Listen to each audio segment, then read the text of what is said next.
Hi all, welcome to competitive cracker. ഞാൻ അനുപ്രിയ. ഇന്ന് നമ്മൾ ഡിസ്കസ് ചെയ്യാൻ പോകുന്ന ടോപ്പിക്ക് കേരള ബാങ്കിനെ കുറിച്ചാണ്. നമുക്കറിയാം കേരള ബാങ്കിന്റെ നോട്ടിഫിക്കേഷൻ വന്നു. എക്സാം തീയതി എന്നത്തേക്കാണ് എന്ന് നമുക്ക് വ്യക്തമായിട്ട് അറിയത്തില്ല. സിലബസിനെ കുറിച്ച് നമുക്കൊരു ധാരണക്കുറവുണ്ട്. പക്ഷെ എന്നിരുന്നാലും ഏറ്റവും ബേസിക് ആയിട്ട് കേരള ബാങ്ക് എന്താണ്, നിലവിൽ കേരള ബാങ്കിന്റെ രൂപീകരണം എവിടം വരെയായി, എന്താണ് നിലവിലത്തെ സ്ഥിതി, അങ്ങനെയുള്ള കാര്യങ്ങളെക്കുറിച്ച് നമുക്ക് വ്യക്തമായിട്ടൊരു ധാരണ വരണം. അപ്പൊ നമുക്ക് ടോപ്പിക്കിലോട്ട് പോകാം. അതിനു മുൻപ് നമുക്കറിയാം PSC നടത്തുന്ന എക്സാം ആണ് യോഗ്യത എന്ന് പറയുന്നത്. HDC JDC അല്ലെങ്കിൽ BCom കോർപ്പറേഷൻ ഒക്കെ തന്നെയാണ് യോഗ്യതയായിട്ട് നമുക്ക് പറഞ്ഞിട്ടുള്ളത്. കേരള ബാങ്ക് എന്ന് പറയുന്നത് കോർപ്പറേറ്റീവ് സെക്ടറിന്റെ ഒരു ഇമ്പോർട്ടന്റ് പോർഷൻ ആണ് കേരള ബാങ്ക് എന്ന് പറയുന്നത്. കാരണം short time credit structure in Kerala, അതായത് കേരളത്തിന്റെ അപ്പെക്സ് ലെവലുള്ള ഷോർട്ട് ടൈം ക്രെഡിറ്റ് സ്ട്രക്ചർ ഏതാണ് എന്ന് ചോദിച്ചു കഴിഞ്ഞാൽ അത് കേരള ബാങ്ക് ആണ്. അപ്പൊ നമുക്ക് ടോപ്പിക്കിലോട്ട് പോവാം. Apex bank for short term credit cooperatives in Kerala, കേരളത്തിലുള്ള ഷോർട്ട് ടേം ക്രെഡിറ്റ് കോപ്പറേറ്റീവ്സിന്റെ അപ്പെക്സ് ബാങ്ക് ഏതാണ് എന്ന് ചോദിച്ചു കഴിഞ്ഞാൽ കേരള ബാങ്ക് ആണ്. അതുപോലെ തന്നെ നമുക്കറിയാം ഒരു സ്ഥാപനത്തെ കുറിച്ച് പഠിക്കുമ്പോൾ എന്ന് നിലവിൽ വന്നു, ദെൻ ഏത് ആക്ട് പ്രകാരം രജിസ്റ്റർ ചെയ്തിരിക്കുന്നു, എവിടെയാണ് ആസ്ഥാനം തുടങ്ങിയ കാര്യങ്ങളെ കുറിച്ച് നമുക്ക് വ്യക്തമായിട്ടൊരു ധാരണ വേണം. ഇവിടെ കേരള ബാങ്ക് നിലവിൽ വന്നത് 1956 നമുക്കറിയാവുന്ന കാര്യമാണ്. കേരള ബാങ്കായിട്ട് ബന്ധപ്പെട്ട് കുറെ അധികം ചരിത്രപരമായ കാര്യങ്ങളുണ്ട്. നമുക്കത് മുന്നോട്ട് പോകുമ്പോൾ നോക്കാം. ഇനി നമ്മൾ നോക്കാൻ പോകുന്നത് ഏത് ആക്ട് പ്രകാരം രജിസ്റ്റർ ചെയ്തു. KCS ആക്ട് 1969 പ്രകാരമാണ് രജിസ്റ്റർ ചെയ്തിരിക്കുന്നത്. ആസ്ഥാനം എവിടെയാണ്? കോബാങ്ക് ടവേഴ്സ്, ലൊക്കേഷൻ തിരുവനന്തപുരം. തിരുവനന്തപുരത്തുള്ള കോബാങ്ക് ടവേഴ്സിലാണ് ആസ്ഥാനം എന്ന് പറയുന്നത്. ഇനി കേരള ബാങ്കിന്റെ ഏറ്റവും വലിയൊരു പ്രത്യേകത, first scheduled apex cooperative bank in India. ഇന്ത്യയിലെ ആദ്യത്തെ അപ്പെക്സ് ഷെഡ്യൂൾഡ് കോപ്പറേറ്റീവ് ബാങ്ക് ഏതാണ് എന്ന് ചോദിച്ചു കഴിഞ്ഞാൽ കേരള ബാങ്ക് ആണ്. അതുപോലെ തന്നെ കേരളത്തിലുള്ള ഒരേ ഒരു ഷെഡ്യൂൾഡ് കോപ്പറേറ്റീവ് ബാങ്കും കേരള ബാങ്ക് ആണ്. കേരളത്തിലുള്ള ഒരേ ഒരു ഷെഡ്യൂൾഡ് കോപ്പറേറ്റീവ് ബാങ്കും കേരള ബാങ്ക് തന്നെയാണ്. അപ്പൊ നമ്മൾ തിരിച്ച് മറ്റൊരു പോയിന്റ് നമുക്ക് ഇമ്പോർട്ടന്റ് ആയിട്ടുണ്ട്. Board of directors, board of management എത്ര പേരാണ്? കേരള ബാങ്കിന്റെ ബോർഡ് ഓഫ് ഡയറക്ടേഴ്സിൽ എത്ര പേരുണ്ട്, ബോർഡ് ഓഫ് മാനേജ്മെന്റിൽ എത്ര പേരുണ്ട് എന്ന് നമ്മൾ മനസ്സിലാക്കണം. ബോർഡ് ഓഫ് ഡയറക്ടേഴ്സിൽ 21 പേരും ബോർഡ് ഓഫ് മാനേജ്മെന്റിൽ 12 പേരുമാണ് ഉള്ളത്. ഓക്കെ, ബോർഡ് ഓഫ് ഡയറക്ടേഴ്സിൽ 21 മെമ്പേഴ്സും ബോർഡ് ഓഫ് മാനേജ്മെന്റിൽ 12 മെമ്പേഴ്സും ആണ് ഉള്ളത്. ഓക്കെ, അപ്പൊ അടുത്ത point, connecting link between money market and cooperative movement in is Kerala bank. അതായത് മണി മാർക്കറ്റിനെയും കോപ്പറേറ്റീവ് മൂവ്മെന്റിനെയും തമ്മിൽ കണക്ട് ചെയ്യുന്ന ഇൻസ്റ്റിറ്റ്യൂഷൻ അല്ല എങ്കിൽ കണക്ടിങ് ലിങ്ക് ഏതാണ് എന്ന് ചോദിച്ചു കഴിഞ്ഞാൽ അത് കേരള ബാങ്ക് ആണ്. ഇനി the main source of fund of Kerala bank are share capital, deposit and borrowing. Kerala ബാങ്കിന്റെ പ്രധാനപ്പെട്ട സോഴ്സ്, അതായത് ഫണ്ട് കളക്ട് ചെയ്യുന്ന സോഴ്സ് ഏതൊക്കെയാണ് എന്ന് ചോദിച്ചു കഴിഞ്ഞാൽ share capital, deposit and borrowing. ഏതൊക്കെയാണ്? ഷെയർ ക്യാപിറ്റൽസ് ഉണ്ട്, ഡിപ്പോസിറ്റ് ഉണ്ട്, ബോറോവിംഗ് ഉണ്ട്. ഇനി മാനേജിംഗ് ഡയറക്ടർ, നമുക്കറിയാം ഓരോ സ്ഥാപനങ്ങൾക്കും മാനേജിംഗ് ഡയറക്ടർ അല്ലെങ്കിൽ ചീഫ് എക്സിക്യൂട്ടീവ് ഓഫീസർ ഉണ്ട് എന്നറിയാം. ഇവിടെ കേരള ബാങ്കിനെ സംബന്ധിച്ച് മാനേജിംഗ് ഡയറക്ടർ ആണ്. മാനേജിംഗ് ഡയറക്ടർ എന്ന് പറയുന്നത് ചീഫ് എക്സിക്യൂട്ടീവ് എന്ന പേരിൽ അറിയപ്പെടുന്നു. ക്വാളിഫിക്കേഷൻ ആണ് പ്രധാനം, IAS ഓഫീസർ ആയിരിക്കണം. കേരള ബാങ്കിന്റെ മാനേജിംഗ് ഡയറക്ടറിന്റെ qualification, he must be an IAS officer. Okay, first central bank affiliated to Kerala bank was Malabar central cooperative bank. Kerala ബാങ്കിലോട്ട് അഫിലിയേറ്റ് ചെയ്ത ആദ്യത്തെ സെൻട്രൽ ബാങ്ക് ഏതാണ് എന്ന് ചോദിച്ചു കഴിഞ്ഞാൽ മലബാർ സെൻട്രൽ കോപ്പറേറ്റീവ് ബാങ്ക് ആണ്. ഇത് വളരെ ഇമ്പോർട്ടന്റ് ആയിട്ടുള്ള ഒരു പോയിന്റ് ആണ്, നോട്ട് ചെയ്ത് വെക്കേണ്ട ഒരു പോയിന്റ് ആണ്. The first central bank affiliate to Kerala bank. Kerala ബാങ്കിലോട്ട് അഫിലിയേറ്റ് ചെയ്ത ആദ്യത്തെ സെൻട്രൽ ബാങ്ക് ഏതാണ് എന്ന് ചോദിച്ചു കഴിഞ്ഞാൽ മലബാർ സെൻട്രൽ കോപ്പറേറ്റീവ് ബാങ്ക് ആണ്. പ്രിൻസിപ്പൽ സ്റ്റേറ്റ് പാർട്ണർഷിപ്പ് ഫണ്ട് വളരെ ഇമ്പോർട്ടന്റ് ആയിട്ടുള്ള ഒരു പോയിന്റ് ആണ്. Principal state partnership fund, principal state partnership fund maintain ചെയ്യുന്നത് ആരാണ്? കേരള ബാങ്ക് ആണ് മെയിൻറ്റെയിൻ ചെയ്യുന്നത്. കണക്ടിങ് ലിങ്കിന്റെ ഒരു കാര്യം പറഞ്ഞു. നമ്മൾ എന്താ പറഞ്ഞത്? മണി മാർക്കറ്റിനെയും കേരളത്തിലെ കോപ്പറേറ്റീവ് മൂവ്മെന്റിനെയും തമ്മിൽ കണക്ട് ചെയ്യുന്നത് കേരള ബാങ്ക് ആണ് എന്ന് പറഞ്ഞു. അതുപോലെ തന്നെ നബാർഡിനെയും കോപ്പറേറ്റീവ് ക്രെഡിറ്റ് ഇൻസ്റ്റിറ്റ്യൂഷനെയും, ഏതിനെയാണ്?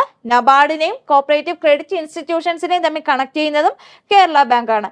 ഇനി കേരള ബാങ്കിലെ എ ക്ലാസ് മെമ്പർഷിപ്പ് ആർക്കൊക്കെ കൊടുക്കുന്നു എന്നുള്ളൊരു കാര്യം പ്രത്യേകം ഓർത്തു വെക്കുക. നമ്മൾ മുന്നോട്ട് പോകുമ്പോൾ ആ പോയിന്റിനും വളരെ റെലവെന്റ് ആയിട്ടുള്ള പൊസിഷൻ ഉണ്ട്.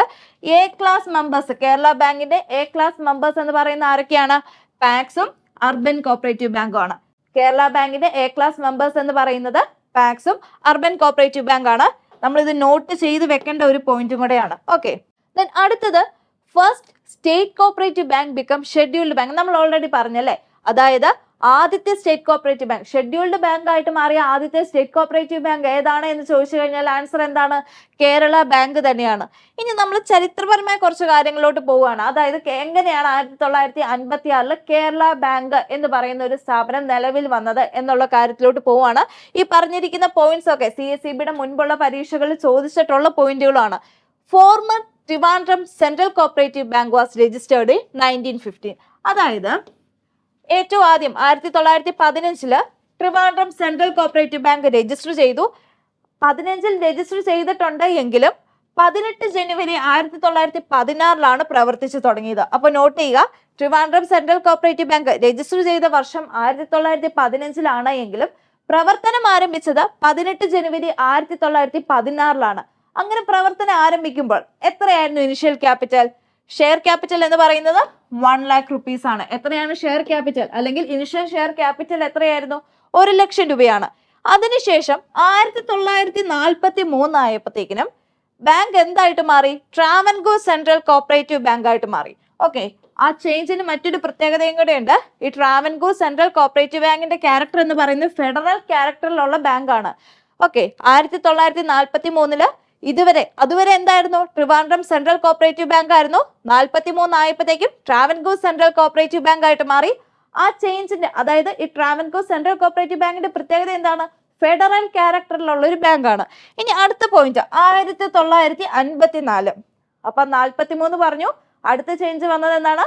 54 ആയപ്പോഴത്തേക്കിനും ബാങ്ക് എന്തായിട്ട് മാറി? Travancore Cochin state cooperative bank ആയിട്ട് മാറി. എന്തായിട്ട് മാറി? Travancore Cochin state cooperative bank ആയിട്ട് മാറി. ഓക്കെ, ദെൻ 54 പറഞ്ഞു. ഇനിയാണ് നമ്മൾ പറയുന്ന 56 കേരള ബാങ്ക് ഫോം ചെയ്തു എന്ന് പറഞ്ഞു. 56 ആയപ്പോഴത്തേക്കിനും ഈ Travancore Cochin state cooperative bank വീണ്ടും കേരള ബാങ്ക് ആയിട്ട് മാറി. അപ്പൊ മനസ്സിലായി എന്ന് വിചാരിക്കുന്നു. 1915 Trivandrum central cooperative bank register ചെയ്തു എങ്കിലും പ്രവർത്തിച്ചു തുടങ്ങിയത് 1916 ജനുവരി 18 ഇനിഷ്യൽ ക്യാപിറ്റൽ എത്രയായിരുന്നു? 1 ലക്ഷം രൂപയായിരുന്നു. ദെൻ 1943 ആയപ്പോഴത്തേക്കും എന്തായി? ട്രാവൻകൂർ സെൻട്രൽ കോപ്പറേറ്റീവ് ബാങ്ക് ആയിട്ട് മാറി.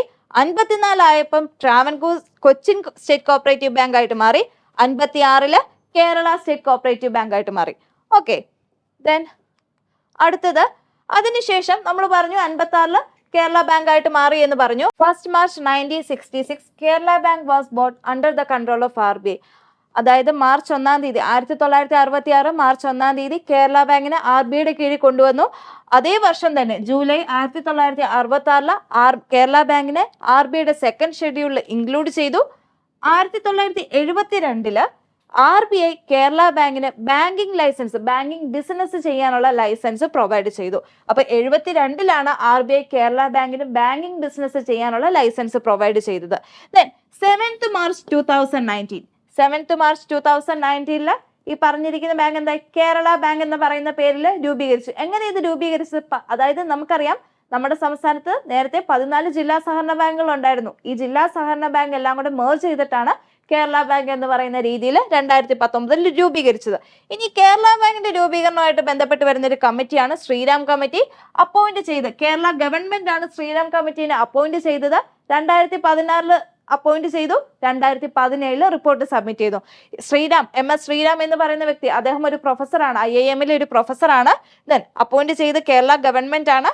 ഈ റിപ്പോർട്ട് പ്രകാരമാണ് കേരള ബാങ്ക് എന്ന് പറയുന്ന സ്ഥാപനം, അതായത് ഈ 14 ജില്ലാ സഹകരണ ബാങ്കുകൾ മെർജ് ചെയ്ത് കേരള ബാങ്ക് എന്ന് പറയുന്ന സ്ഥാപനം ഫോം ചെയ്തിരിക്കുന്നത്.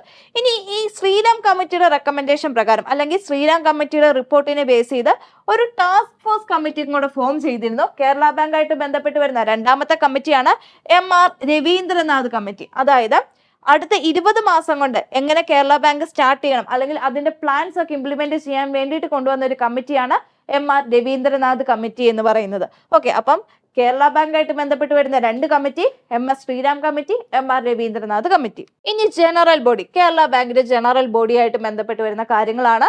General body consist of delegate of A class members. നമ്മൾ ആദ്യമേ പറഞ്ഞിരുന്നു ആരൊക്കെയാണ് A class മെമ്പേഴ്സ് എന്ന് വ്യക്തമായിട്ട് മനസ്സിലാക്കണം. A class മെമ്പർഷിപ്പ് ആർക്കൊക്കെയാണ്? പാക്സിനും അർബൻ കോപ്പറേറ്റീവ് ബാങ്കിനുമാണ് A class മെമ്പേഴ്സ് കൊടുക്കുന്നത്.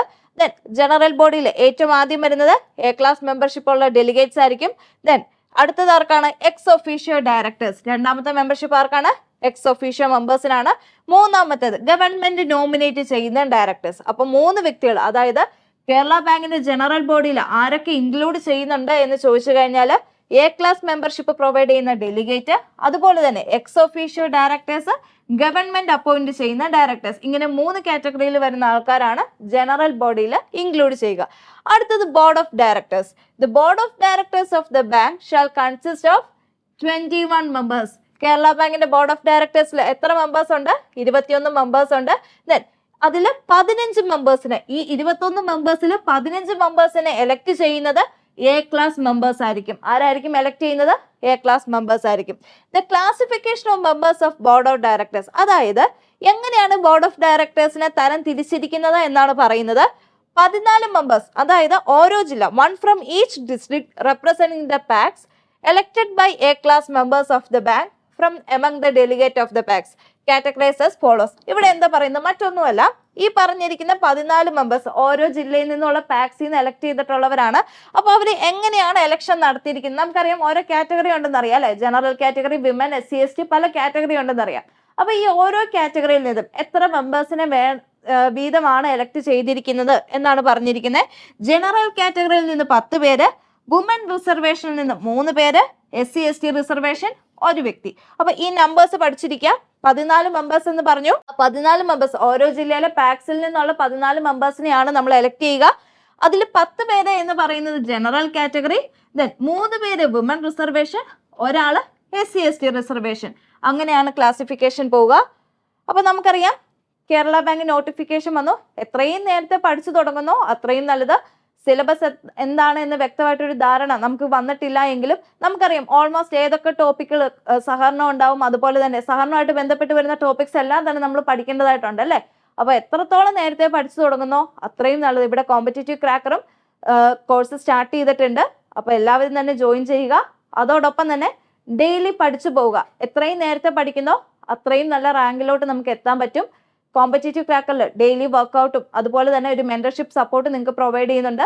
വീക്ക്ലി എക്സാംസ് ഉണ്ടായിരിക്കും. അപ്പം ജോയിൻ ചെയ്യുക. കൂടുതൽ വിവരങ്ങൾക്കായി മുകളിൽ കാണുന്ന നമ്പറിൽ കോൺടാക്ട് ചെയ്യുക. ഓക്കെ, അപ്പം നമ്മൾ പറഞ്ഞുകൊണ്ടിരുന്ന ബോർഡ് ഓഫ് ഡയറക്ടേഴ്സിനെ കുറിച്ചിട്ടാണ്. അപ്പം അടുത്ത പോയിന്റിലോട്ട് നോക്കാം.